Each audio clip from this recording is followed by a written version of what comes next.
You know, one of these days you're going to catch me jamming to that music when I'm not going to pay attention. Welcome to the infamous podcast. I am AC McCrae. With me, JK, the man right there.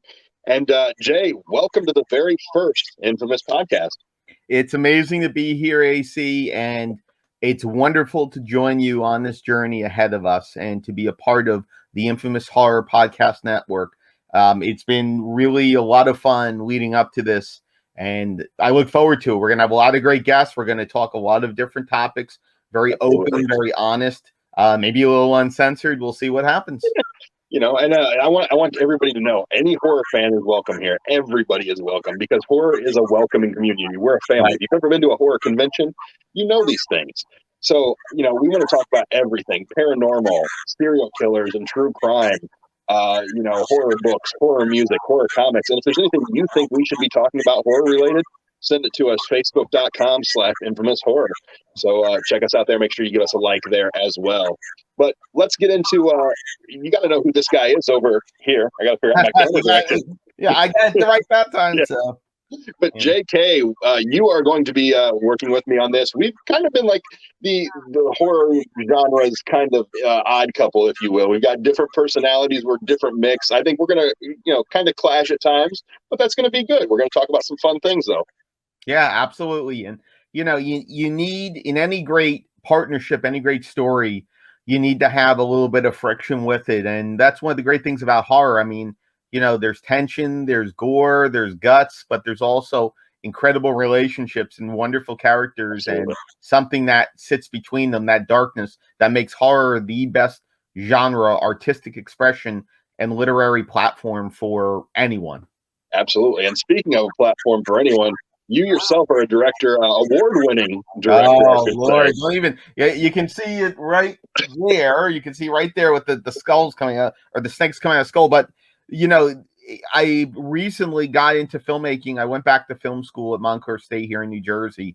And my short film, Within the Frame, my student short film, has been doing really well. Almost 20 festivals and a couple awards and a lot of notoriety and a lot of hard work by an amazing group of people around me that helped it come to life. But, you know, at AC, it's more than that. It's radio, it's journalism, it's horror hound. It's a lot of different things that have been a part of my journey over the near decade and lifelong as a horror fan. Yeah, the Horror Happens podcast preceded this, of course. Yes. You had many experiences on that, and we'll get into story. I don't want to tell every story now, but do you have just a quick story about, maybe since this is our first episode, let's make it a show of firsts.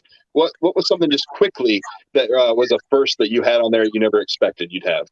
Well, I would say having Jack Ketchum, the departed horror writer who was based in New York City. He wrote The Girl Next Door. He wrote Red. He wrote a whole slew of amazingly disturbing and powerful horror novels, was one of my first guests on there. And, you know, I had always been a fan of doing interviews or conversations, and as I like to call them, on the radio and public speaking. But his conversation, if it didn't go the way it did back in 2012, God, it's been so many years, 2012, I don't know if I'd be here today, AC, really? Because his comment afterwards, his testimonial, really put me on the path and reinforced my belief that was the right thing to do with this. So Jack Ketchum, you know, he is well missed, but he is a huge influence and really kind of the catalyst that moved me forward to get to this point right now and more hopefully in the future.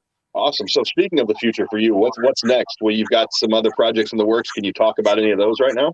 Well, it's funny, and I kind of feel like I'm a guest on here instead of being a co-host with you. You got to get to know the audience. You know, for me, there's plenty of things ahead. I mean, working with Horror Hound, very fortunate, very lucky to be with them, working with a lot of film festivals because, you know, AC, my life has kind of evolved on personal and professional front, and working as an assistant festival director in the virtual film market and as a programmer, I've gotten more into film festivals than more of the horror side of journalism over the last few years, especially. But, you know, for you also, the aspect of being an actor.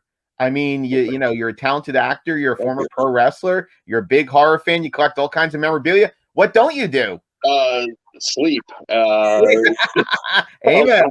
I don't do that a lot. No, I've done a lot of cool things because I'm a dreamer at heart. I'm a big dreamer, and when I was young, I didn't have the best childhood growing up. I don't want to get into too much of that. This is a happy thing, Right. but I had one thing that was there for me. If I tear up, it's still a happy thing. Don't yell at me.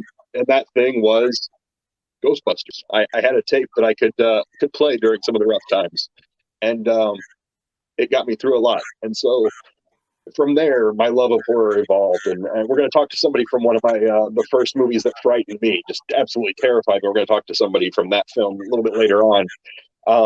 But I just fell in love with horror because you could be this big scary guy, or you could be the kind of the nerdy guy in the background and still have a role. Everybody is welcome in horror. Like I said, it's a big family, and so that's what attracted me to it. And so I really think that that led to me wanting to be an actor. The first time I saw Ghostbusters, I knew I wanted to act. I got to be like those guys. I got to be like Egon. That was my specific goal. I remember telling people I got to be Egon. And so I got the opportunity not to be Egon. I got to be a big fat naked clown in a clown mask. Kind of the same thing, right?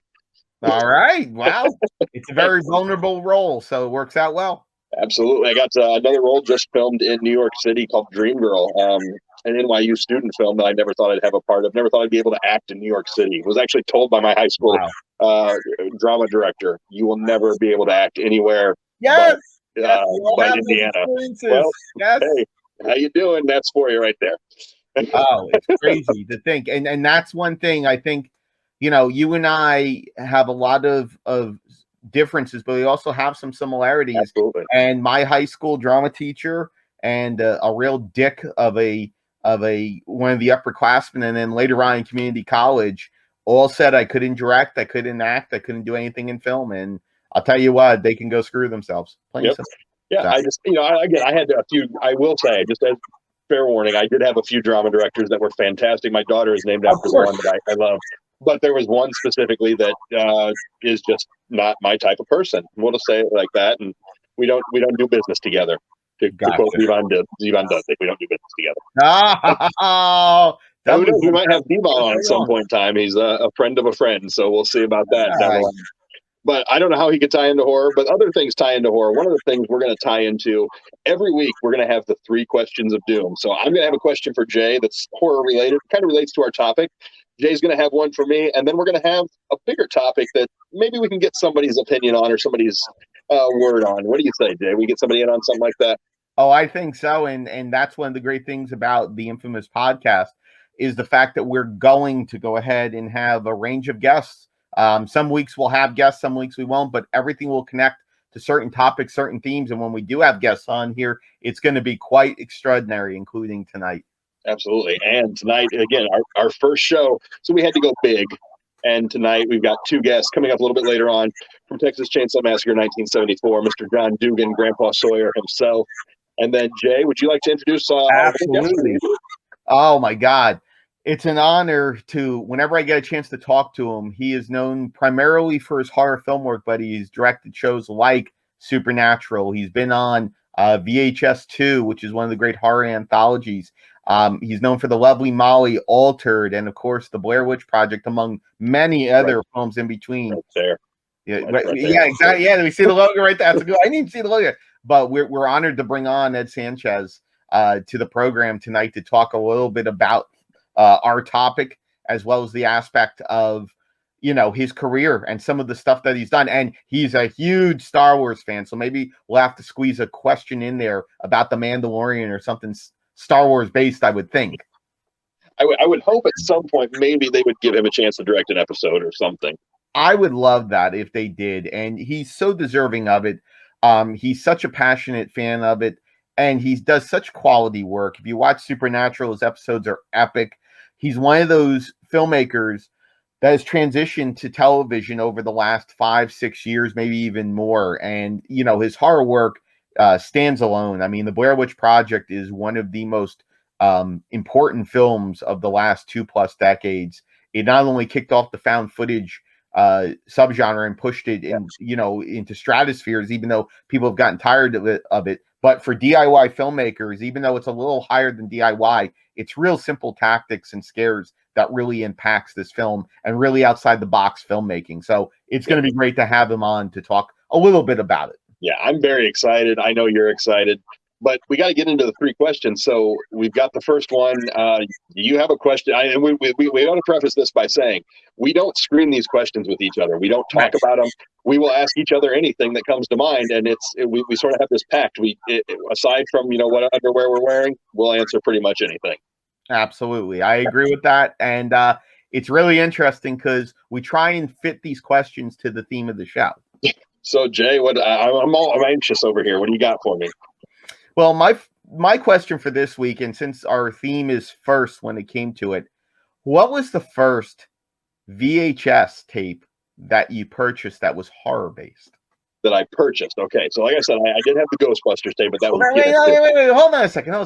Now that I think about it, because if you purchased the tape back when you were a kid, just like me, it would have cost you like $150. So let's go. Well, renting. I can tell you the first tape that I remember purchasing of any kind. Go ahead. Nightmare Before Christmas, 2 days after it came out, because my parents wouldn't let me see it in theater. Okay, go ahead and alter the question. I'll answer that one too. The question altered is, what's the first horror movie that you rented on videotape? The first one I rented on videotape. This actually started, and you'll disagree with me on this one because it's not your world. The very first one, because the box art was so grotesque, was the Toxic Avenger. Nice. Trauma, classic. Yeah, first one I rented on my own. Now, I had things rented for me when I was a kid. I loved the Lost Boys, and we'd go to the video store every Friday night and picking out something. But the first one I ever rented, got to go with the Toxic Avenger. And it was more than I bargained for. I got things that would just piss off my parents, and that looked like it would piss them off. And my dad walks in, he's like, "Oh, Toxic Avenger." I'm like, "Oh, crap, he knows it." I had to turn it off. That and Blood-Sucking Freaks turned off very quickly in my house. Oh, wow. Blood-Sucking Freaks. Oh, my God. That's crazy, dude. So that was a good question. That was putting me back in my video store day. I say video store because kids today, they don't know what video stores are. They know the red boxes and they're getting off my lawn. That's what they know.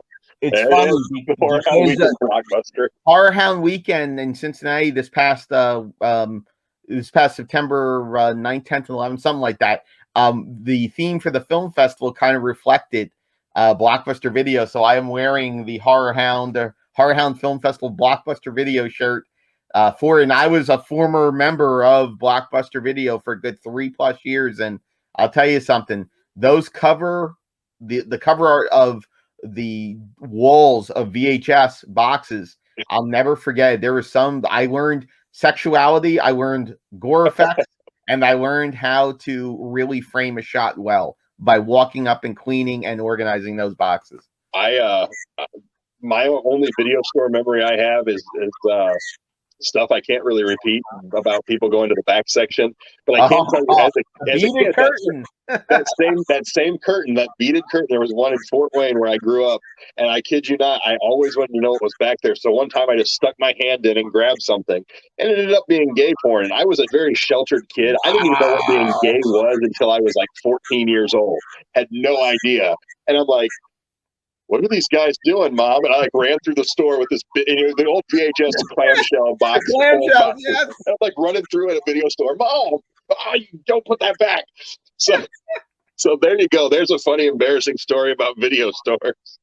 And I think one of these episodes, we're going to talk about video stores because it's such an important part of the world that we don't really have. I mean, Family Video was the last one I can recall, and that closed in my area. I think they might be done. I don't know. It's very scary. I hope not. Oh, boy. I hope not, too. But, I mean, there's no video stores here really in New Jersey anymore unless you go to the library, which still has – some of them still have VHS tapes. But overall, it's far and few, and there's an occasional mom-and-pop spot that'll have some. But you'll find them in flea markets primarily now here in Jersey and antique stores. And it's so crazy because we had a huge flood about 6 weeks ago here as part of the hurricane in Northwest Jersey. And I can't tell you how many videotapes and cover boxes I lost in the flood. So it was not easy whatsoever. And part of me is gone forever with them. But you know what? It's things come and go, but the memories are still there, knock on wood. So yeah, we can always have the memories. That's all we can have. So, okay. Well, I've got a question for you. Question 2 of the 3 questions. Go ahead. Sticking with the topic of firsts. You've done a lot of things in the horror realm. You've done conventions. You've done everything. What was the very first crazy celebrity experience you had? First crazy celebrity experience. While working, I should say, not just meeting them, but while working. You know, it's funny because the crazy first one is I've been through a lot of experiences. I've talked to over 1,900. Well, I've had 1,900 interviews. I've talked to probably close to 1,600 guests for the first time in my career, primarily in Horror Happens Radio over the years. And you know, if you talk about the radio, my first craziest one was the aspect of Herschel Gordon Lewis. And the reason why I bring it up is because literally it was one of the craziest. In fact, it was probably the first craziest interview I ever had where we're sitting there talking and we're talking about one of his legendary actors. And all of a sudden he gets a call and he goes, because he sold insurance. You know, he was a businessman. And he picked up the phone and he goes, hello, right in the middle. He stopped talking, hello, and so, you know, Herschel Gordon Lewis. And he goes, I got to go. And I said, oh, okay, click. And I went, okay, folks. Well, it looks like Herschel had to go. So that was the first time for radio I had a really crazy one. But when it comes to mind, and this is one that connects with our guest, John Dugan, one of the craziest, it might be the first one I can remember because it was early on in my career, is when I met Gunnar Hansen. Wow. And we were at Infect Scranton. We were in Pennsylvania, 2014, 15, somewhere around there. And all the Leatherfaces were there except for one, maybe, whatever Andrew's name is. Dick. Was it? Bianarski? Yes. Yeah. Yes. He's supposedly the dick of the group. Anyway, he wasn't there. Every other Leatherface was there. And we were taking a group picture outside the tent with all the Leatherfaces. And Gunnar Hansen and I are right next to each other. Like he's on my right shoulder. And he looks at me and, you know, you've got the other ones around. And he goes, okay, look at the camera, smile. And as he did that, he went, okay, and grabbed my sack. He went ahead and put his hand down there and look at my face, the sound that came out of my mouth, and the picture that was taken. I'll never forget it. Do you have that picture that we can? I do, yeah, somewhere. I don't have it. I don't have it on the wall or anything like that. I think that should be the thumbnail image for the entire episode today. Just Gunnar Hansen grabbing your junk. Oh my god! And I mean, it was one of those moments. That was the first time I really had a crazy moment happen with a celebrity. Because a lot of times you get to know the celebrities, AC, because you talk with them on the radio, you meet at conventions, film festivals. But that was so unexpected. I'd gotten to know Gunnar a little bit before that. So when he did that, I was like, wow, you know, this is how Leatherfaces occupy their time when they have downtime. So see, I wish that I could have met Gunnar because I actually saw him at a convention once and I passed him because his line was long. Right. And I was like, oh, you know, I'll see him next time. And it was literally like the next month he passed away. Oh my God. So word of warning, pro tip for anyone going to conventions, wait in that long line, take that chance. Because even for the younger people, you'd never know. You'd never know. That's right. And that's one thing when it comes to not only with the fact of Gunnar, but for me, because I had a chance to meet and talk with Gunnar several times. I was lucky. Angus Scrim was the tall man. I was down in Texas Frightmare 3-4 years ago. Literally the year before he passed away, I was lucky enough to be there, and he was so frail, but he was so kind to everyone. Signed all the autographs, and I had him sign a non-phantasm picture, and the smile that crawled up onto his face, I'll never forget. And also later on, for the fans of the Patreon who are going to join us afterwards, also I have a story connected to another celebrity, a famous figure in horror who passed away shortly after I had a chance to meet them. So stay tuned. Man, that's going to be great. Can't wait to hear that. Again, that's on Patreon. You'll want to check out the social media page, facebook.com/infamous-horror for all the information on the Patreon page. I don't know if it's up yet. It might be coming soon, but it will be there. And all the content will be available to view. You can view more of this beautiful face. Oh. That's the t-shirt right there. Oh. Pretty much, yep. Retching, man. Of course, look at this one. You're not much better, so. Yeah, we would be better if it was a radio show than a podcast, but they put us on a podcast, so we're doing the best we can, ladies and gentlemen. We are. All right, Jay. We have a special guest here for question 3 for the infamous podcast first edition. Ladies and gentlemen, before we ask the third question, let's bring him on. Here he is, Mr. John Dugan from the Texas Chainsaw Massacre, Grandpa Sawyer himself. Ladies and gentlemen. Hello, everybody. Hello. How's life in the out there in the wild, John? Yeah, it has. It's been a weird few years, hasn't it? Definitely. It feels more than that at this point. Few years. I know it feels way longer than that, but it's not even been 2 years, since all this shit started. Well, I think 2020 But just didn't in my particular life, it's been longer than that. So, John, we brought you here. This is our very first infamous podcast, and we've got these three questions we ask. And the third question is always part of what we're going into. So, the question we're going to ask you first: what's the first horror film or anything that had an impact on you in your life? Oh, Tingler. I've never seen John. things. Oh, Vincent Price? God's Absolutely. sake.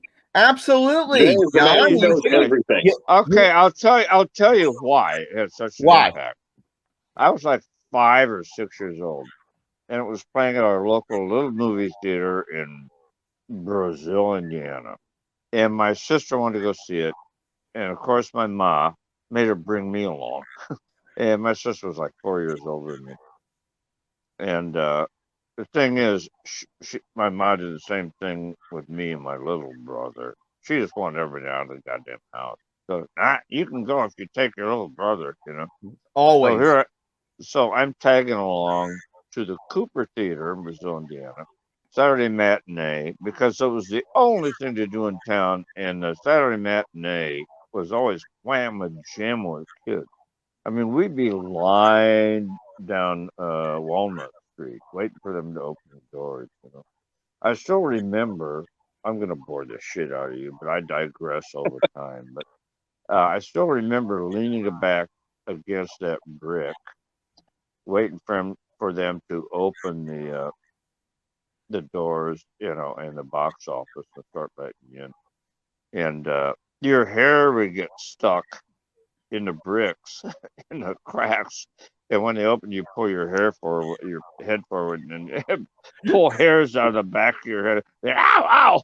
I know that has nothing to do with it, but it's a memory, that you dig. So we get in there, and she had arranged to meet like 3 of her friends in there.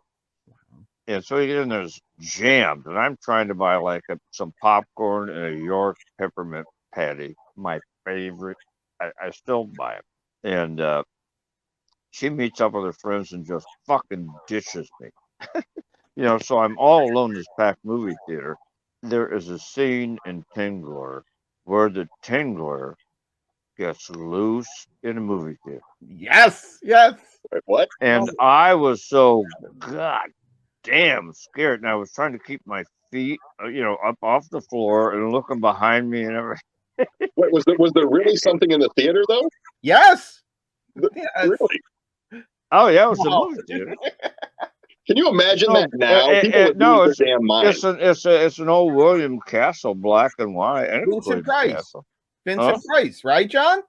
Yeah, Vincent Price. Absolutely. Yeah, John, it's funny you bring that up because a couple years ago at a film festival in California, there was a grandfather, father, and son. They put a company together that brings the Tingler experience to life. And we did a screening in California where they had the buzzards on the seats. So shit! Yeah, it was. No, I lived. They only did that like New York, LA, and Chicago. I lived in a really small town.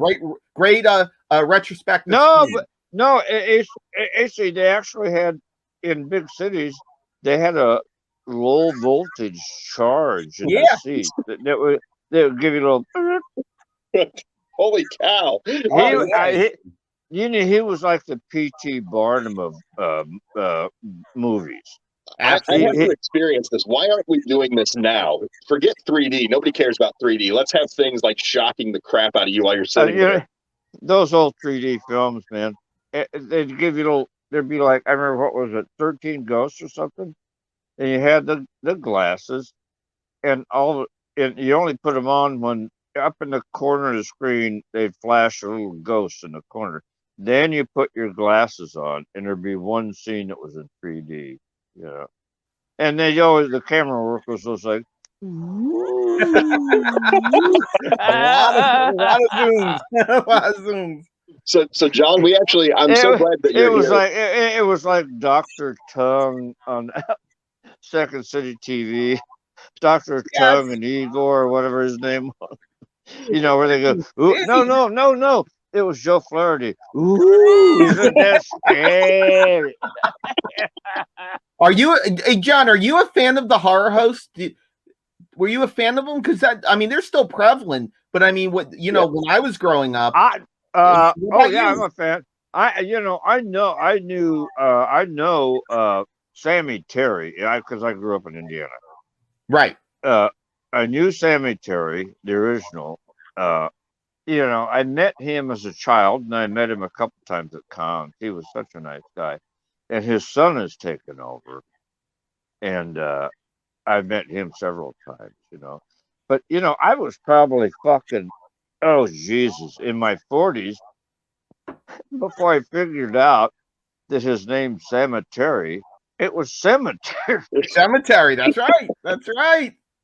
Every other horror host have had really blatantly spooky names, but his was just Sammy Terry. Yeah, dude. And I never fucking got it till I was way older, and just like fucking boom, hit me upside the head like a 2x4. I felt so goddamn stupid. All those years. Yeah, it's just Sammy Terry. It's perfect, dude. It was perfect. Love Sammy Terry. I was actually at the award with the original Sammy Terry. Bob Carter, I believe was his name, correct? Yep. Yeah, where he was honored after his passing. It was really cool just to experience that. He toured all the small movie theaters in Indiana. Yeah, and would make personal appearances and introduce the horror movie marathon on a Saturday afternoon, where they do a double feature, and he'd pass out stuff and sign autographs and everything. That's awesome, dude. See, John, I think you're really revealing the movie past that we don't get that anymore. There's still movie magic, but I think that kind of magic we've almost forgotten about. Should we bring it back? Do you think? People won't let their little kids, go to the movie theater by themselves anymore. Sad. And when I was a kid, it was 50 cents to get in, and if you were over 12, it was 75 cents. Wow, times have changed. Yeah. Or maybe it was a quarter if you were under 12 and 75 if you were over. And I was so small and young looking, I got away with getting in for a quarter till I was about fucking 15 years old. And I happened to go to school with the owner's son, Mr. Snedden. And I went to school with his son Tom. And I went up there one time, and he was in the box office. They gave me a quarter. He goes, John. He knew how old I was. So John, we brought you here, and we're so glad to have you. I've got a couple things though to tell you, because the reason that we brought you is because today's our first episode. It's big for us, but the big first thing that impacted me in horror was Texas Chainsaw Massacre, and I'm just gonna say it. You are one creepy bastard. You're gonna have to ask me and suck at that finger and everything. A couple of questions about it. I know. I understand. That's just creepy as hell, and that still impacted me. I actually believed, because this was before the internet, when I saw Texas Chainsaw, and I believed that it was real. Yes. Okay, I'm sorry. No, I'm gonna go hide now. Grandpa Sawyer just yelled at me. I'm gonna go hide. It sounded like you said, "I'm getting hard."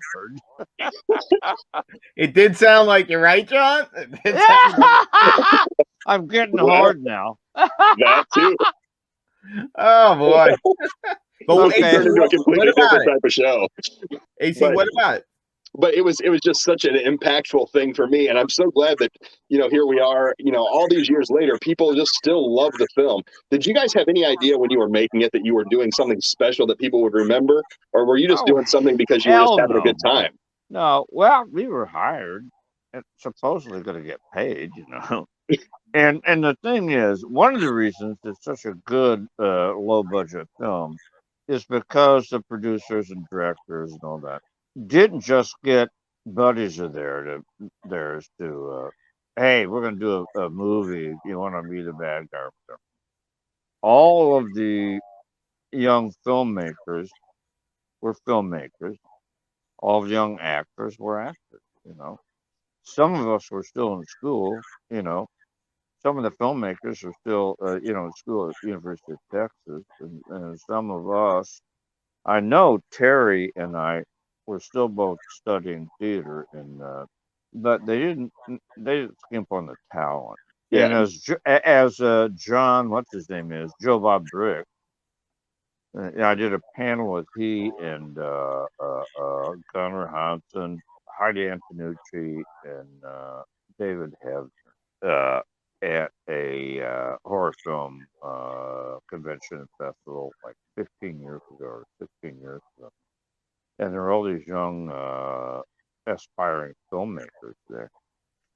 People who had made films that were screening there, and people who just wanted to see these films. What Joe Bob Briggs said was, you can't hit the first thing he says. You have the 2 points he made was production design. Where do you guys go? Am I still there? Okay. Yeah, Yeah, you're still there, going. dude. We're listening. We're soloing in on you so people can really intently listen. And he said, I don't care if you're shooting in your apartment. Nobody wants to see your dirty tube stock laying on the kitchen floor in the background of a shot. Exactly. Somebody has to look and see what's on the film. And the other thing is, says actors, don't get your next door neighbor and his dog, next door neighbor, to put a devil mask on or a horror mask on, and bring his dog along and make him up like an evil pig with fucking antlers on it. He said every medium-sized town has some sort of community college, and there's always like a drama club or something. Go in there and post a casting notice on the bulletin board and get somebody who really has the aspirations to act. Amen. Yeah. And then I laid into him about lighting, because I'm in like a total lighting. And everybody had something to say to him. We were rough on him. I remember when we walked out, Heidi said, "Do you think we were too hard on him?" I said, "No, we were as hard as we had to be." And she goes, "They're probably sitting in there crying right now, and they're going to give up their aspirations." John, is the crop of filmmakers now, and I'm not talking about everyone, but is the crop of filmmakers now a little too sensitive? And do they handle horror too sensitive? Yeah. No, fuck no. No, they are. I'll tell you what. Ever since high definition digital video became a thing, and the cost of make a decent looking film has come way down, and you can Right. you can buy a decent camera and lighting package for like probably less than $30,000. For when I was working in film, and I did lighting, and I worked in film, behind the camera as well as on camera. And if you're working in film, either 16 or 35, it was expensive. And if you want to shoot in 35, if you need a Panaflex camera or something, you can't buy one of those sons of bitches. No. You have to rent it, and it's very expensive. I think even a Panaflex silver was $700 a day, and the gold, just forget about it. And dolly and dolly track and all that shit, expensive. Lights, big ass tungsten fucking lights and shit. All that stuff was really expensive. So once the price came way down, I don't want to insult anybody, but any idiot who thinks he wants to make a movie, who hasn't even written a script yet. I have an idea for a movie. I'm going to digress here. I do this all the time. But I've had it happen to me. Somebody will come to my table at a convention. Yeah, I'm making a movie, and I've got a perfect part for you. I'll be like, you got a script? Well, no, but let me tell you. And he'll stand there at my table for 20 minutes and say, okay, so it's about this. And you're going to be playing the sheriff, except he's not a cool guy, And then your character, the sheriff, comes in, and he looks at the sky and says, eat shit, you motherfucker, and he blows him away. I'm like, wow, have you written a script? Well, no, not yet. And I'll go, okay, here's my email. When you have a script, email it to me and I'll consider it. You never hear from them again. Exactly. So for all you aspiring because, filmmakers, pro tip from John Dugan. Writing a screenplay is super, super hard. Writing dialogue, natural dialogue, is next to fucking impossible. I mean, even good writers have a problem. You know, I was like when the writers on the set, and I can go, "Poof." There's a line that's just not flowing. You know, and I can go, hey, can I say this instead of that? And generally they go, oh yeah, that sounds good. You know, so if you can actually collaborate on that stuff, an actor and a writer say, you know, when you want to try this, it just doesn't feel right. And if they're not, you know, egotistical enough to say, no, this is why it's best that the writer doesn't direct the film. Because if the writer directs it, when it gets into editing, they want to cut it all. Because they want every one of their words. Yep. They want total control. You know, so you have to, you know, if you've written a screenplay and you directed the film, you have to turn it over to a talented editor and let him do his fucking thing. Right. You know what I mean? Because you're just going to get in the way. Does it make any sense? Yeah, absolutely. I don't think I answered your question. Like I say, John, I'm kind of a stream of consciousness. That's okay. You're giving great input to people that might be watching that are wondering about things in the film industry and how did they get started. And that's, again, this is our first episode. It's all about first. So maybe somebody's out there is looking for their first role.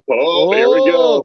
Ooh, how scary. I have to ask you this too. We have this thing where I do AC's random fact of the week, and today's fact is actually about you. Did you realize that you actually hold a record, or you did hold a record up until 2018? Are you aware of this? Well, I think that fucking Harrison Ford fucked me up. Well, besides world's sexiest and world's richest man, not those. Those don't count. Those are above our pay grade even. But I'm talking the record. This is the fact for the day. Here we go. From 2013 to 2018, I'm going to read this here. You held the record for a living actor reprising a role after the longest time. Of course, your role was Grandpa Sawyer in the 74 Chainsaw Massacre and then Chainsaw 3D, which was 39 years later. Do you know who you beat for that honor? Oh, it was. I used to tell everybody about it. I beat out, I think his name was Derek Lavella. No. Something like that. But he was that guy, Q, in all the, the gadget guy in 007. Yeah. The 007, who would say, like, put that down. James didn't play with that night. No, it actually wasn't him. You actually beat the actor before you, 36 years, from 1944's Cover Girl to 1980's Xanadu. You beat Gene Kelly, legendary actor Gene Kelly. You stole the title from him. And then Gene Kelly? You beat Gene Kelly for that. Good, I can't stand him. And here's the thing, though. You lost the record. He was like a right-wing freak. Well, here's the thing, though. You actually lost the record, not to Gene Kelly. In 2018, you lost it to another horror guy, Nick Castle, reprising his role in Halloween after 40 years. He beat you by 1 year. So are we going to have a John Dugan, Nick Castle rivalry? We need a horror rivalry here. Okay, I think I know Nick Castle. I probably do. But I figured it was Harrison Ford for what's his name? Indiana Jones. I should remember that. I'm from Indiana. Yeah, that's where I'm sitting right now. So, where do you live? Up near South Bend. Oh, go Irish! Yep, that's right. Go Irish. That's what we do here. Well, John, we don't want to take up any more of your time. Thank you so much for joining us tonight. And, okay. It's been a lot of fun. Yeah. Do you have anything you want to say to anybody watching? JK, it was really nice to meet you. Nice talking to you, Daddy-O. Nice seeing you, John. Yeah, good to see you again. Huh? It's good to see you again. It's been a while. Yeah, nice to see you guys too. This has been fun. Yeah, hopefully we'll see you at Horrorhound. And I thank you for the questions I really enjoy answering. You know, you didn't say, was it hot in that makeup in Texas? No, you've been asked Everybody knows it's 50,000 But hot in people, makeup. times. people know it was, but they always want to hear me say it, So I can't tell you how many. Oh, and the answer, I never answered your first question. Did we Okay. know? Okay. Did we know it's going to be such a thing?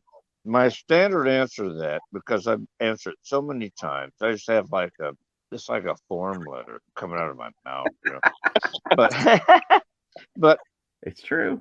if we'd have known, we'd have had lawyers and agents and shit like that. Know what I mean? We were all so young. I was the youngest cast member at 20, and I was the youngest cast member at 20. Toby was 30, and Gunnar was 28. Ed was 27, fresh back from NAM. Matt is a hatter, Wow. and oh god, he's so much fun. Have you met him? Yes. He's You a got to get him ball. on. You got to. Oh, you have to He's get a on his ball. podcast. And he's so much fun, and he's sweet. He's just a wonderful guy. And well, we were all good friends. Now we're all dying off. Jim Seedow, I think, was 45. We all called him the old man. We were so young. I'm 23 years older now than he was then. But when you're young, goddamn, he's old. And so anyway, I hope I answered your question. You definitely did, John. We really appreciate it. We're going to have you on again. We got to have you on. Jay, what do you think? We got to Okay. get you on I love All it. right, I'm in. All right. You're in good. Good. You know what I like about this? That it What? was short. It was short, and you asked great questions. Thank you. People want to keep me on for like a fucking hour or something. Well, no, because you got to have time to go finish your beer. Yeah, exactly. Yeah. I can talk for an hour. Trust me. I know you can, dude. I know you can. But for free, no. If you want me more than 10 minutes, cough up some fucking bread, man. That's Jay's department, care of. Oh, is it? Wow. We What? are learning, John, we're learning things in this show all over the place. So we're learning things all over the place. So I'll send you a Okay. All right. Thank you. Love John, you guys. it's been great. We'll Love talk to you you too. soon. Hey, I hope to see you all down the road. Oh, Yes, definitely. sir. All right, So John. long. Thanks. Bye. Good night, everybody. Bye. He brought up a lot of things that are absolutely on point when Yes. it comes to it. A lot of things with filmmakers, the idea of Texas Chainsaw, and the fact that he gets asked the same standard set of questions all the time, which here on the Infamous Podcast, we're thankful that we don't even go near. Man, We're back. John Dugan, man, that man terrified me, and it's just so cool that he came on. So big thank you to John there. That's just so cool. He was enjoying a little bit of the libation and enjoying the time with us. And big thank you. I agree, AC, to John Dugan for jumping on and being so much fun and talking about Texas Chainsaw, talking about filmmaking, and so much more. He's got a wealth of experience. It's crazy. Absolutely. And now you actually brought somebody on as well, and it's another first that we can talk about. But I'll let you do the introductions here. Well, one of the great things about the near decade is the opportunity to meet so many people. And Eduardo Sanchez has been one of those people who I've absolutely loved to interview, love to talk to. I was lucky enough right before COVID to bring him to Philadelphia to talk at the Philadelphia Indian Film Festival about Blair Witch during the Blair Witch Project during its 20-year anniversary. And he's just been an amazing person to get to know in the very limited capacity. But more importantly, he's an incredible filmmaker. You're looking at a lot of amazing projects, most recently Portals, the anthology he was a part of, but also VHS2. But you've got Exists, you've got Lovely Molly, which is my personal favorite from him. You also have the Blair Witch Project and a ton of TV. I mean, yes. Queen of the South, Supernatural, among other programs. And we're honored to bring him on as part of the inaugural episode of the Infamous Podcast. And I'll tell you something, Ed, all that Star Wars memorabilia behind you, it's incredible. I mean, is there for you, because I have a different first question that I was supposed to ask, but for you right behind you, Which one is it for you? What is the one that's got the most personal connection for you? You know, like all the first of all, thanks for having me. Our pleasure, to sir. talk to you guys. I think you know, like I don't have really anything from when I was a kid, which I love. You know, I would have loved to have. All the stuff just got kind of thrown away, but I really love, like, I got these three mugs, like handmade mugs that this, like, I guess like a grandfather had carved for his grandchildren, and and it was basically a Yoda, I think Darth Vader, and C-3PO, like on this like this piece of wood basically. And you know, they're not the best things in the world, but they seem like they're made for so much love, you know, with so much love. And he had this really great story on eBay. He was like, my grandkids didn't really like them, and you know, they thought they were ugly, so I'm just selling them. And I got them for like $25. You know, the guy's name is on the bottom and the date, and to me, it's like those kind of one of a kind kind of things. Especially when it's not, you know, it wasn't made for commercial reasons. It's just, you know, a gift that kind of ended up in my hands. Like, to me, that's really kind of what Star Wars means, you know, like just passing on this love to somebody else. And I felt like, you know, if his grandkids aren't going to love it, then I'm going to love them. And I think, and you know, but I have little things like that all over the place. Like, I love the custom stuff. But you know, it's just, you know, I definitely have a problem. I'm like kind of going through like an 8-step program, like, you know, Alcoholics Anonymous right now, like just trying to cut down on the amount of stuff that I buy and trying to make rules for myself. But it's fun. I still love it, and you know, I still love, you know, pretty much everything Star Wars. So it's you know, I wouldn't be a filmmaker. I wouldn't be talking to you if it wasn't for Star Wars. So I owe George Lucas a lot. So when you sorry, Dave, go ahead. Well, I was going to say real quick for ACS's question, Ed. I was reading the Paul Hirsch book a long time ago in the galaxy, or an editing room far, far away, and it's so interesting, the chapters pertaining to Star Wars and how Brian De Palma really was his intro to be able to meet with Lucas and to be able to edit that film. And it's just fascinating on so many levels how much risk those films took with Lucas as a producer and Lucas as a director to be able to make the first two and then move into the third one.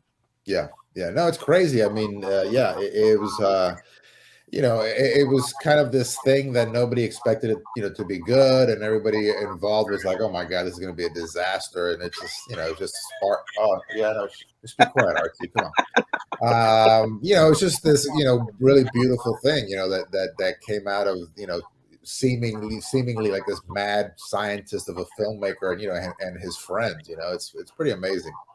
Yes. Yeah, I was going to say, when you did the Blair Witch Project, did you have in your mind that to some people the Blair Witch Project would be the way that Star Wars was to you and inspire them to go out and make films? Did you have that in your mind at all, or were you just out making a great film? No, I mean, you don't have that stuff. I mean, like, really, like I always tell people, like, it's amazing that you know, people still want to talk about, you know, my movie or our movie, you know, so many years later, and the fact that it is really special to a lot of people. I never thought I would be involved in a movie that was even close to, like, you know, something like Star Wars, you know, even though Blair Witch is just like a fraction of kind of the you know, what happened with Star Wars. You know, it did kind of set off an explosion of its own. But no, I feel blessed to have been a part of it. And, you know, I'd never thought I would be part of something that, you know, that really had that many fans, especially so, you know, almost 25 years later. Yeah. And it's crazy to think how that film, you know, and we've talked about this before, you've talked with so many people about before, but the simplicity of the scares, you know, very simple stuff to be such an effective, frightening film. Are you surprised? You know, what for you what in your mind makes Blair Witch such a frightening film? You and Dan, I mean, what was it that made it so frightening and so effective, even almost 25 years later? Yeah, I mean, look, I think it's like, you know, it's not the typical horror film. So I know a lot of people like are always like, it's not scary and it looks like a home movie and, you know, whatever. And, you know, they're annoying. Everybody's fighting and, you know, there's nothing happens at the end. I mean, I know all you know, the shaky camera made me sick. I know all the complaints and, you know, they're justified. Like, that was not a normal movie that we made.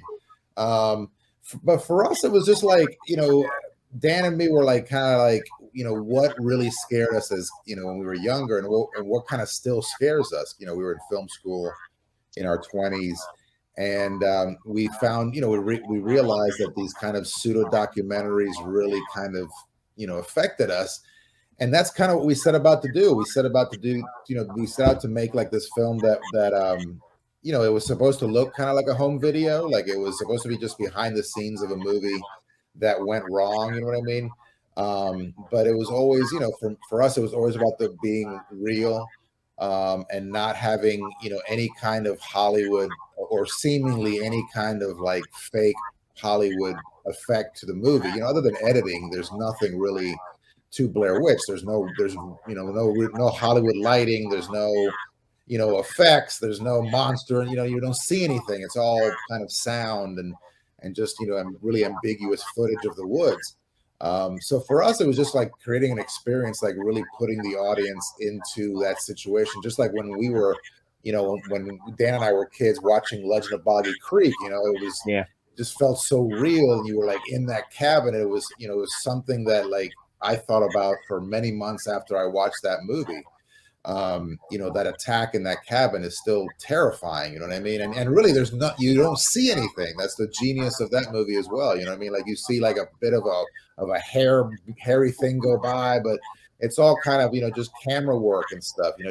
Just real kind of just the craziness kind of sells it, and the reality of it, and the rawness of it. And I think that's what we set out to do, with Blair Witch. And luckily, we got 3 actors that really that really knew what that really like just kind of gelled with each other, both in good ways and in bad ways, that really like set off these really fantastic performances, and they really let themselves be out there. And then we had this great crew. We had friends of mine, and it was just very much kind of like we were all making it weren't getting paid. It was very much like, just making it for the love of cinema.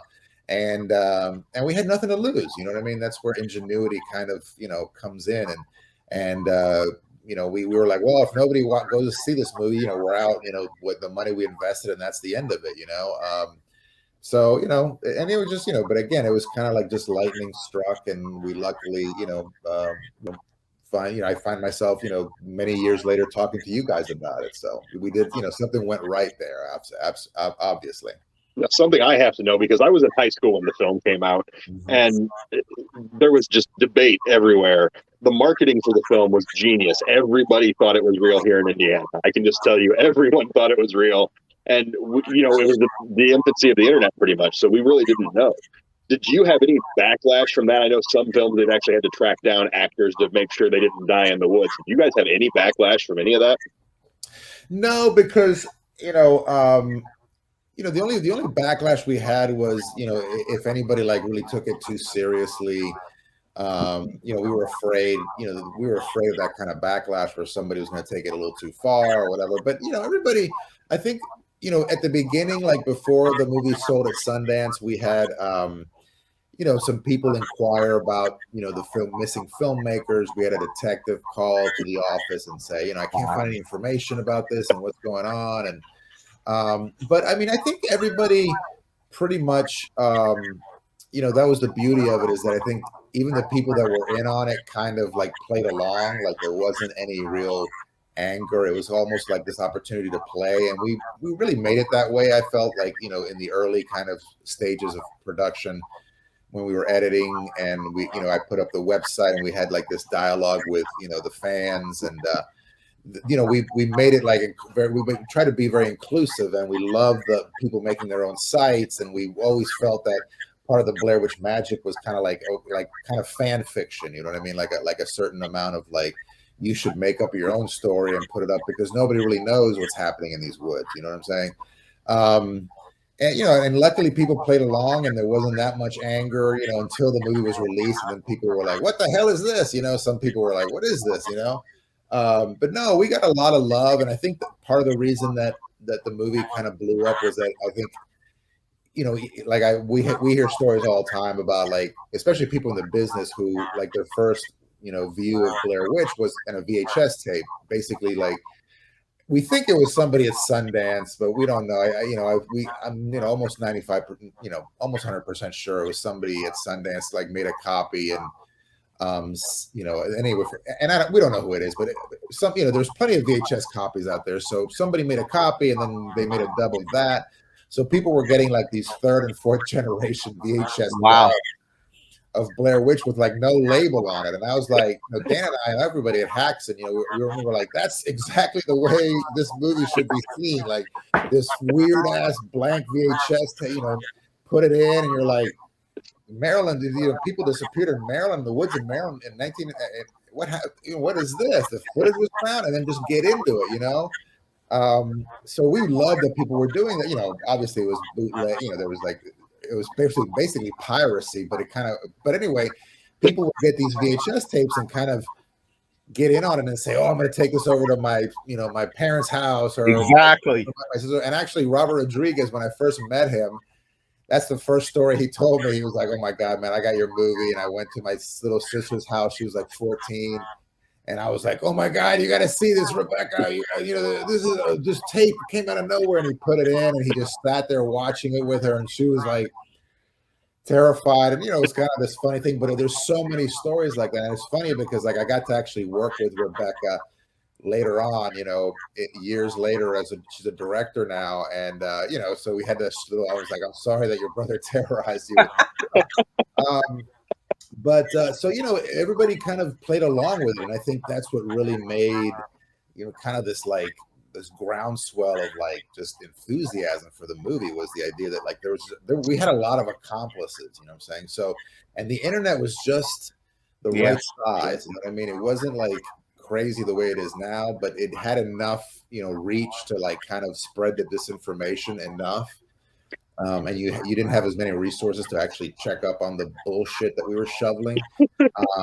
So it was just a perfect time for us. And it wasn't any like master plan or anything. It was just like, that was the only money, we didn't have any money. And we were like, well, we could put up a website for like $15 a month for hosting. And, I had some website experience. So we started, with that, and, it kind of snowballed and became this whole thing, I have one more for you, and something I never asked you before. I had the honor this year to program a film for Roger, and it had its world premiere at Puff.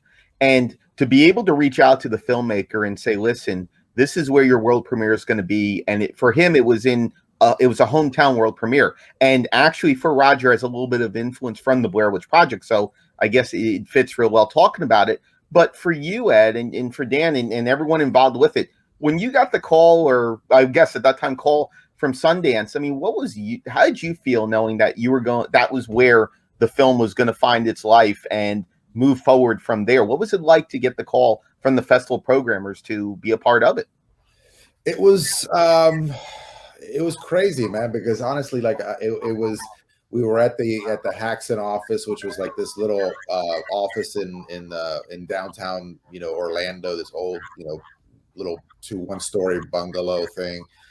And we were just hanging out. I mean, I think maybe it was a Thursday or something, and it was late. I remember it was dark outside, and we got this call, and I answered the phone, and they were like, "Hey, whatever, so and so from Sundance, and we want to, include your movie in the festival, and we want to make it, put it in the midnight section." And I was just like, I remember, I think Mike Manello and Greg Hale were there, and I remember I didn't know what to say, man. I remember holding the phone and just like, I couldn't say Sundance, and they knew they were both, because we were both, we were all expecting this call, because we knew that they usually call people before Thanksgiving. You know what I mean? This was like the week, I think, before Thanksgiving, and we were praying, hoping for this, miracle. So I didn't know, and I think they knew, and I was like, and then I hung up immediately, and I'm like, "We're in Sundance, we got it," and it was just like, and then I remember, they were like, "Well, okay, so what do we do?" I'm like, "I don't know." It's like, "Well, what's going? What section?" And I said, I think I said something about the midnight section, and I was okay. And then Mike Manello, who had, I guess, was kind of like the main guy who was kind of had some contacts at Sundance. Or I'm not sure. I had looked up the number and called back, and it was like, "All right, give us the information, because Sanchez was just like, was worthless. And then and it was just, I mean, really, man, that was really the moment where like you you've got your foot in the door finally, like a real foot in a real door. Like I was like, in my late 20s, and like, like every other filmmaker, I've been trying to make movies, since I was, in my teenage years, and never been paid for it, and never sold a film. And this was not my first feature, what I mean? Like I had, I'd been through the filmmaker kind of, just the basic filmmaker disappointment and not having a film sold and all that stuff. And to have a film in Sundance, which was like where Kevin Smith, began, and all the, Robert Rodriguez, all these, crazy filmmakers that like began their careers there. And you knew like Sundance is like a career making, or at least you can sell your film type of festival. Right. It's a real market. To us, that was like, holy crap, we've arrived at least a little bit. Like, again, we got our foot in the door, and then that night we just, Greg, Greg Hill, the producer, he's a drummer. So he had all these, drums from all over the place that he had collected. And we brought all these drums into the back room at Hacks, and then we drank and we smoked and we played drums. And it was just like this, all this pent up frustration and all this work for so many years, and all the heartache. It was like, oh my God, we've made it.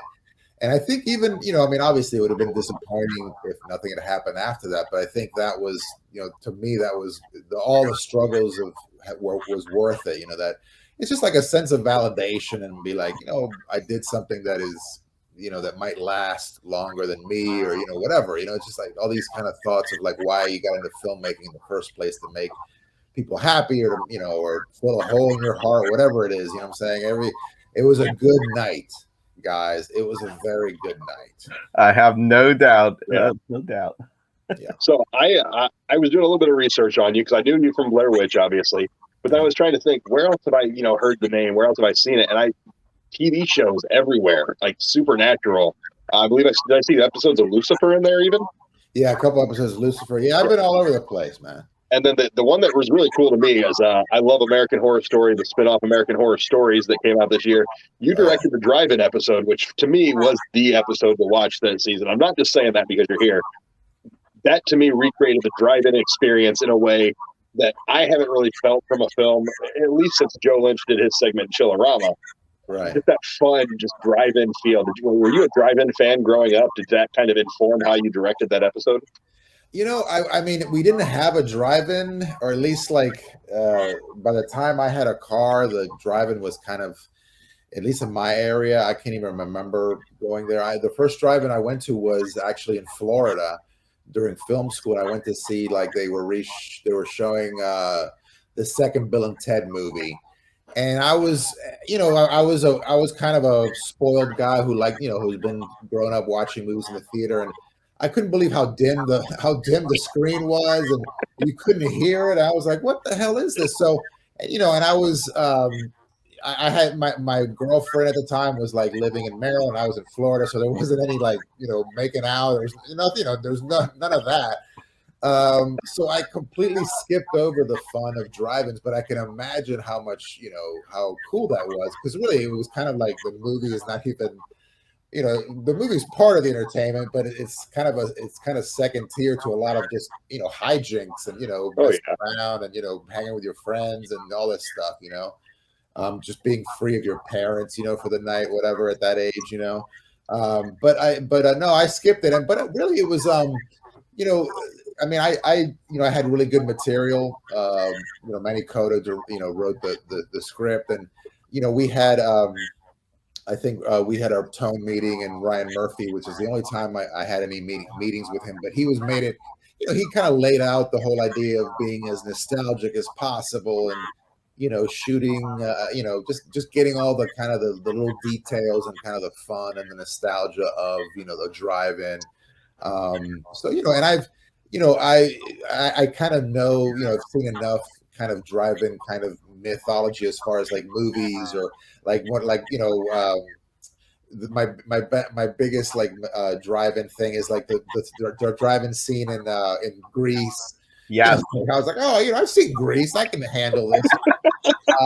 But it was cool, and it was, and again, it's like, drive-ins. We kind of, I mean, that is a drive-in where we actually shot it, but it's mostly like a flea market. I'm not, I think they show a couple of movies. The weekends maybe I think they show movies, but it was kind of cool to see it, but it was also kind of sad to see, that it has gone away. Unfortunately, you know what I mean. The episode is a lot of fun, and I'm glad you liked it, man. Yeah, thank you. I mean, it was just a great time, and I just couldn't say the rest of the season had its ups and downs for me, but that episode just reminded me of the good parts of my childhood. And he said Ryan Murphy said that he wanted that nostalgia feel. You nailed it. You absolutely. Yeah. Well, cool, man. Thank you. I've got one more for you before we actually get to the question I should have asked at the beginning of it.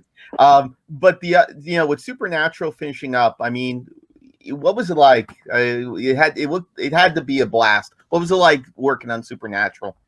Well, Supernatural was weird, man, because like I had already been directing some stuff, and but that was like really the biggest show. Like everybody's like, it's a big show to get on, but I came in the 10th season, man. Right. So I was like, they've done pretty well without me.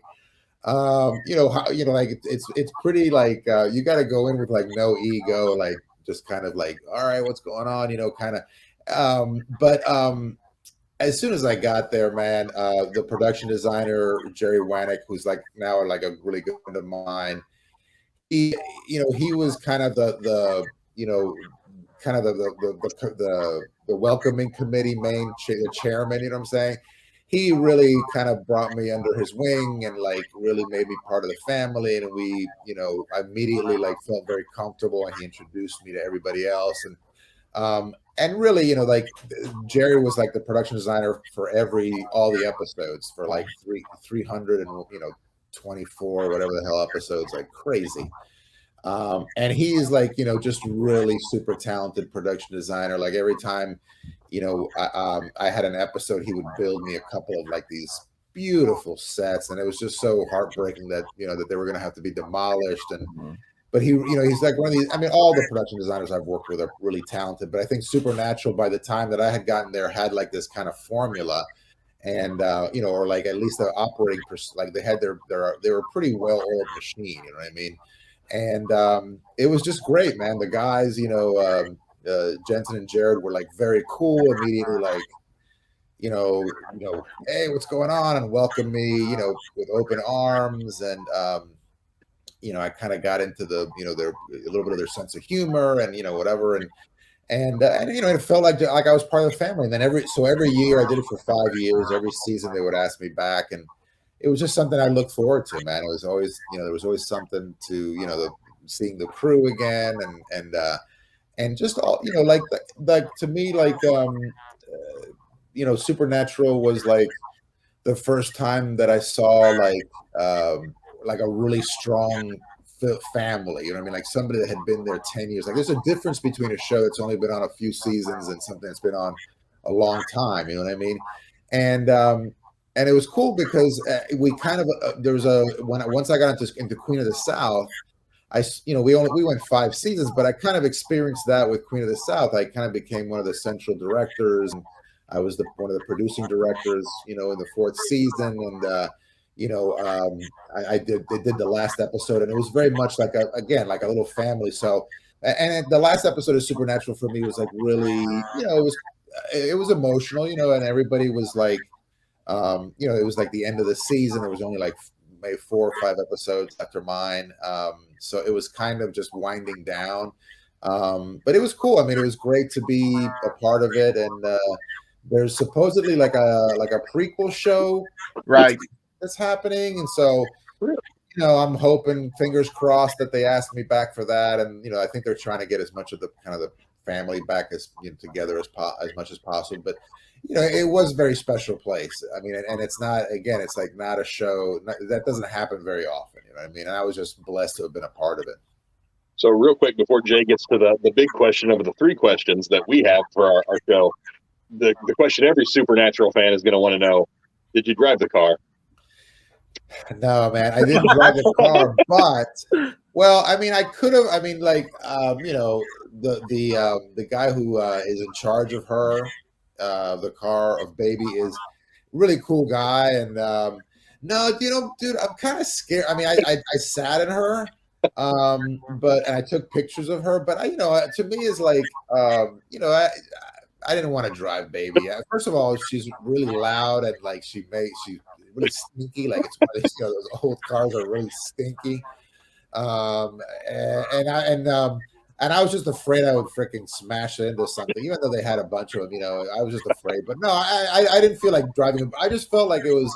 I remember the first day that she was on the set. It was like oh, baby's here. It's like a big and it's funny because even for the crew that had been like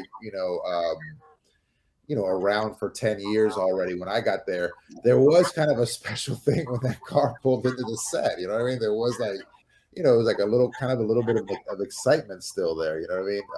But it was cool, man. I mean, it was I was happy just sitting in her and taking a photo next to her. Awesome. So I want to thank you first and foremost for Yes. not only jumping on, but 10 years of Lovely Molly, Ed. You know that I have a love for that film, and I've talked with you, I talked with Gretchen before about it. So 10 years, for those who have not seen The Lovely Molly. I have not seen it. You need to see The Lovely Molly. Amazing film. But your work's incredible across the board. It's always fun. And besides being frightened of sitting in baby and possibly crashing it, question 3 for the first episode focuses on what's the first horror film, but I like more first film that frightened you in general.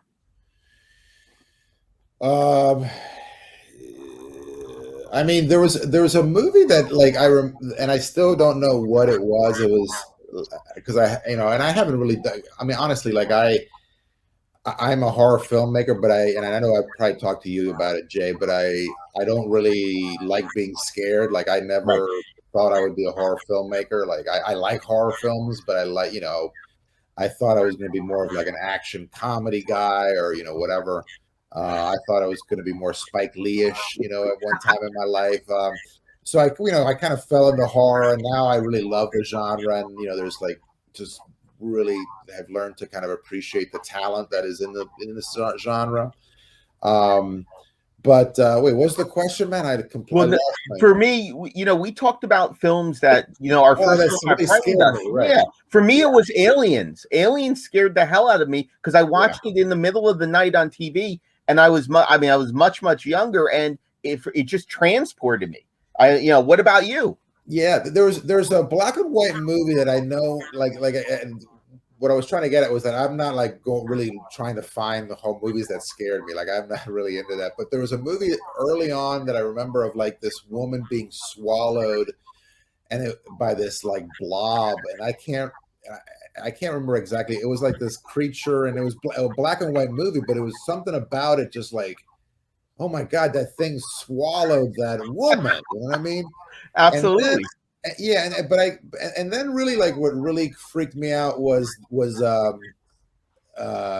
Patterson Gimlin film, Bigfoot and like Legend of Boggy Creek, and that show In Search Of, like that. I loved In Search Of. That's the first kind of, for me, and that's why we did Blair Witch, is that those, like I was a little kid when In Search Of was on and when Legend of Boggy Creek, and I thought it was real. I thought all that stuff was real, and I still think it's real, man. Nobody's going to tell me that shit ain't real. So to me, that was like the most frightening thing. And then, that led to like Amityville Horror. I remember when I saw that movie, just freaked me the hell out. And, Jaws, of course, and The Exorcist, The Omen, when every time it was on TV, it's like just, oh my God. Creepy little kid. Am I going to sit through this? How am I going to, and I just, so I did love horror movies, but I didn't really seek them out. They just, So that was those kind of early memories. Like for me,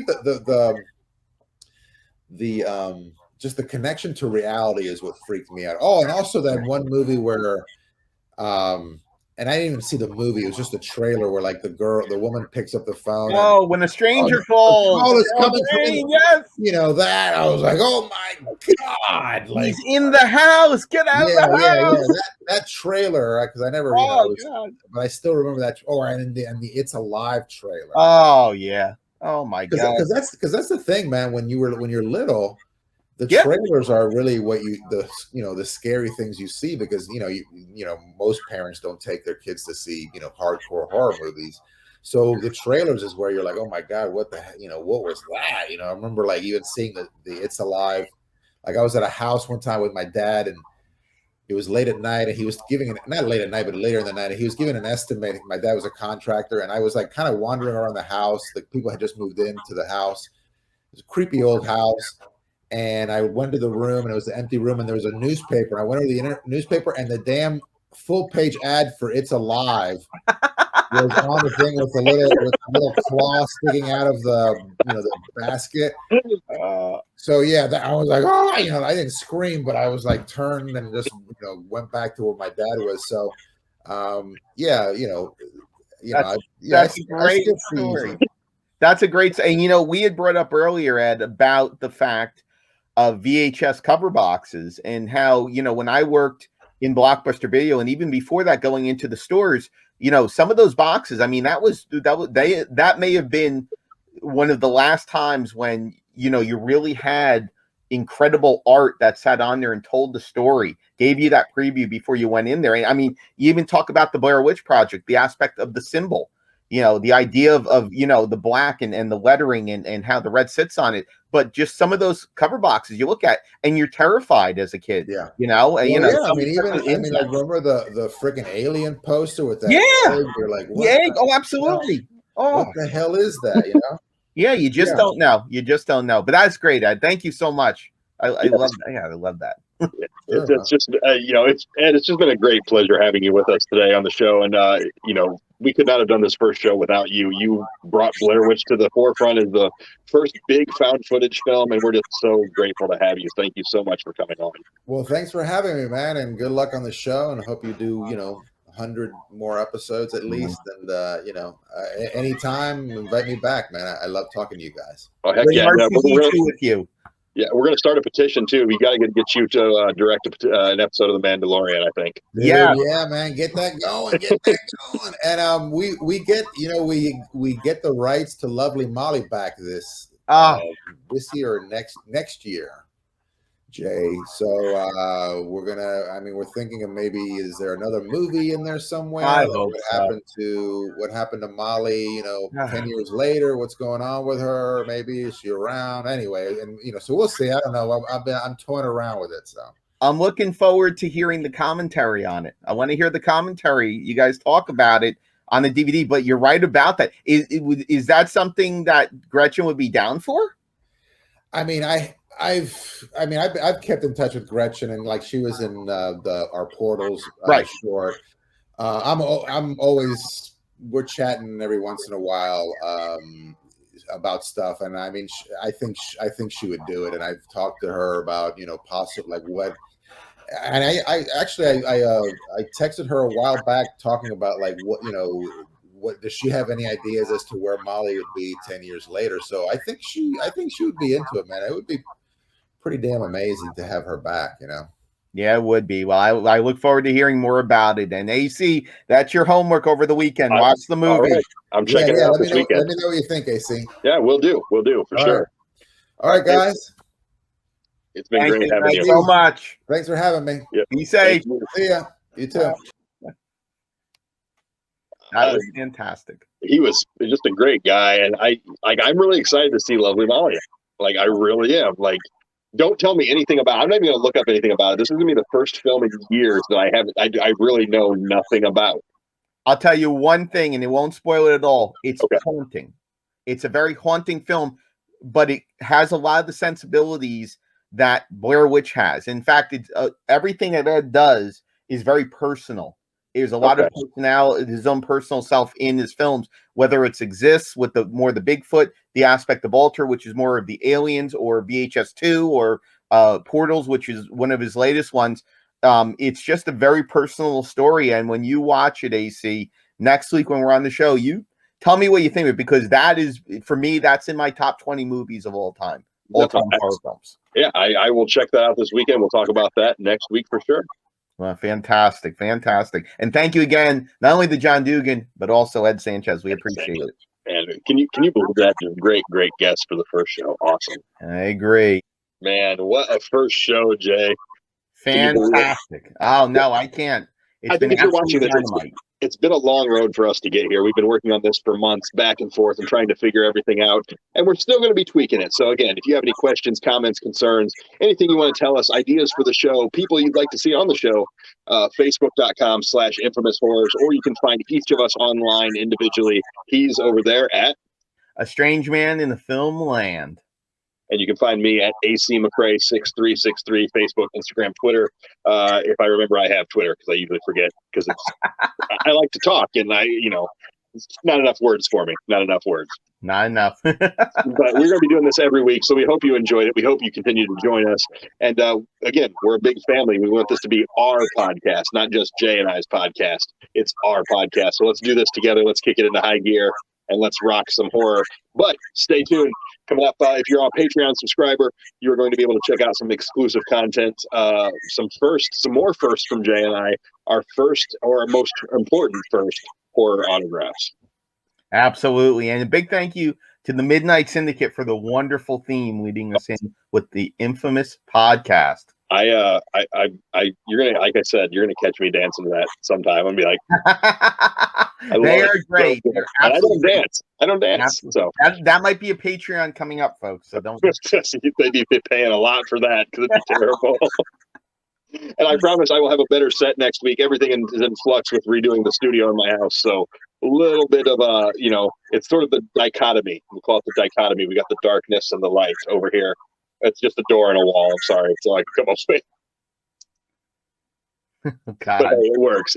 We don't all get to have clean rooms like Jay. Oh Lord Almighty! You kidding me? Look at it, dude. I see it back there. It's clean. Well, it's clean, but it's a lot of things that resemble the history of what I've done during this time. In fact, I'll tell you what, before we log off, and it's a little bit dirty over there, but different film canisters signed, different masks, and this room is really dirty. And then there's more memorabilia over there. But for me, I wanted to put behind me some of the very cool things that have been a part of my world over the last near decade. So, it's important to have it resemble who you are. Yes. And they see right now you're a man of many doors and many windows right now. We'll go with that. We will end on that note. Join us on Patreon. I'm AC McCrae. He is JK. Next time on the Infamous Horror Podcast, we're going to have a lot more scares, a lot of fun, and I will get my words right. Next time on the Infamous Horror Podcast. We'll see you then. See you then.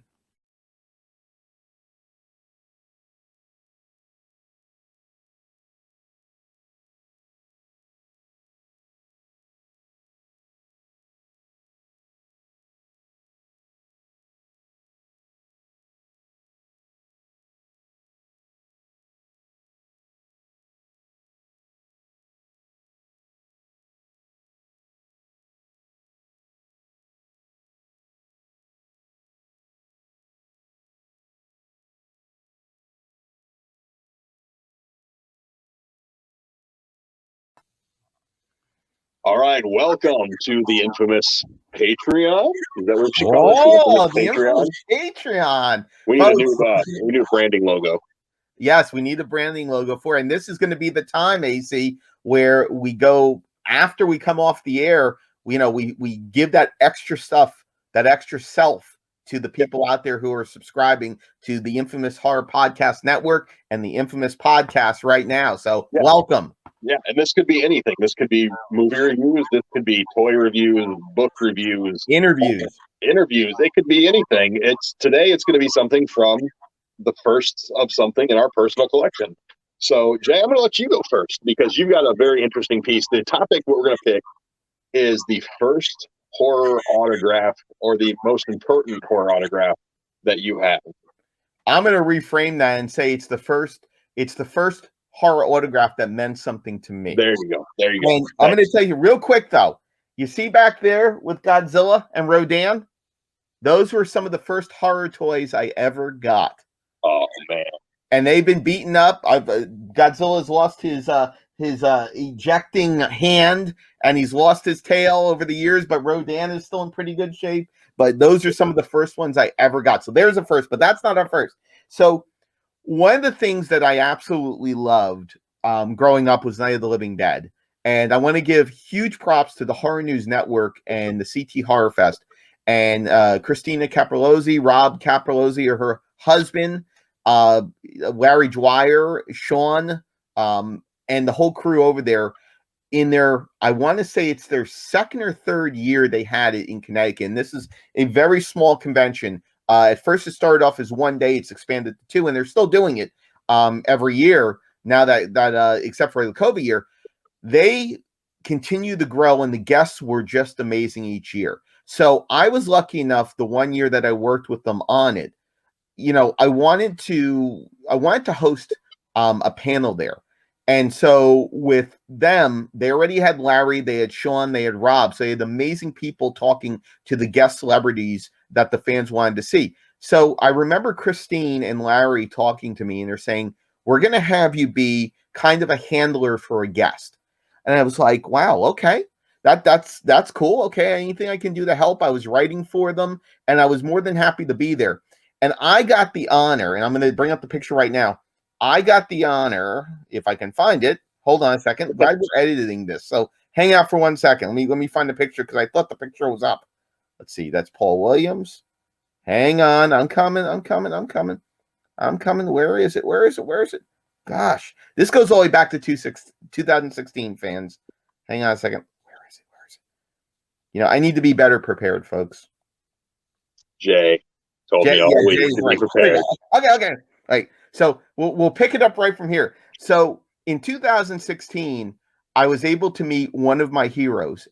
Being a fan of Night of the Living Dead, one of my first VHS tapes, as well as one of the first films that really frightened me, just like Aliens did, I had a chance to meet George A. Romero.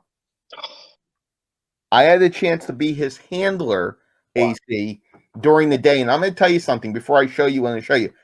The man was a robot. He sat there for 9 hours, went to the bathroom once. Really? And he met every single person, signed every single autograph, went ahead and talked to every single person that came up there. Amazing. Wow. And what we didn't know at the time is, I believe the next year he passed away. So he was already going through stuff, and his wife sat on the couch behind the curtain. She watched and made sure it was good. I had the opportunity to escort him around to talk with him a little bit. And for me, I have a lot of autographs, and I've met a lot of people, and they're all amazing. They're all important. Even the people who are at the top of it or the bottom of the rung or in between. But for me, my autograph from George A. Romero on this film canister is one of the most important, if not the most important, autographs I have in my collection. And as you saw in the picture, he was cool enough to be able to sign it. And I was lucky enough after everyone was finished, he was signing things for people. And he's like, do you have anything? And I happened to bring the film canister with me because I had inherited a bunch of film canisters. And for me, and I'll show it again, I have all directors from the 1980s who shot on film in one form or another, sign them. People like Larry Fessenden, people like the Evil Dead, the women of the Evil Dead, you know, with their film, the aspect of that, you know, people like David Naughton from American Werewolf in London. I mean, it goes across the board, but for me, my autograph from George A. Romero is, for me, my first important and probably my most important. That is just so amazing. Again, I feel so stupid because George Romero, another one that I wanted to meet. I'm like, I'll meet him next time. Didn't meet him next time. No, but you know what? It came very unexpectedly. Yeah. When, just like Wes Craven came very unexpectedly, Gunnar Hansen came very unexpectedly. And that's generally what happens. But you're right. It's a cautionary tale saying that go out there and meet the people that you want to meet, and not only get those autographs. The autographs are important, but the experiences are even more important. Yeah. And I'll share a story before I get to my autograph about another fun autograph, kind of horror related, that I was able to obtain at one point in time. I used to work in radio, and we went to a lot of concerts, did a lot of things. And I'm a big, shock rock fan, big Alice Cooper fan. I got to meet Alice when he was opening for Motley Crue. Brought my original Marvel premiere Alice Cooper comic from the 70s and had him sign it. The first thing Alice says, "Man, they just give you the best abs in Marvel Comics, don't they? I'm nowhere near this." And him and I sit around and talk forever. I had a Frog Brothers t-shirt on. We were talking about the Lost Boys, and probably one of the coolest experiences, coolest, most down-to-earth people. But another cool down-to-earth person is who I brought an item for. So this isn't my first autograph. This, as we go along with the Infamous podcast, a lot of people are going to know that even as much as I'm a horror fan, much more than that, I'm a husband and a father first. And my family is everything to me. My youngest son, Ash, who I talked about in the film Hail to the Deadites, which was out earlier this year. I think streaming right now if you want to check it out. It's an epic love letter to the Evil Dead fans, created by Evil Dead fans. But I actually share the story of my son Ash in it, who was born in 2011, 10 years ago, and was named after Bruce Campbell's character. Unfortunately passed away in November of 2010. So as a way to pay tribute to him, but I apologize, get a little choked up there. This was the first autograph of his that we actually got the weekend of his birth at Horror Hound in Indianapolis, our very first convention. And this is Bill Moseley as Evil Ash signing for Ash. So, and the best part was when we told Bill why we were getting it and everything. Every day I saw him at the convention. "How's your son doing? Is there anything I can do to help?" Not that there was anything he would have ever been able to do or anything. But he was just so caring, so kind, so considerate. And Bill Moseley, I've had that experience with him numerous times in numerous ways. And I just think that's an underrated part of horror, especially with some of these people, the real human side of them. And Bill Moseley is one that he's, an absolute asshole on the screen, but you just take him away from that. You meet him at a convention, and he's going to, he would give you the shirt off his back. He's just a genuine, kind human being in a world of fake people, truly. And it's a wonderful story, and you're right in what you're saying. And I'll go to something else real quick, folks, and I'll double down with the story with it. So I was at Tribeca, AC, and you talk about, horror filmmakers, horror actors are probably some of the most wonderful people, down there people, calm people, nothing like their characters or what they create you're ever going to see. But I had a chance to meet Alexander Aja, High Tension, Texas Chainsaw, all of it. And for him, I was lucky enough when they were talking about the Campfire Tales, the virtual reality Campfire Creepers at Tribeca about 4 years ago. And he walks up to do the interview with me, and his son is running around like a maniac.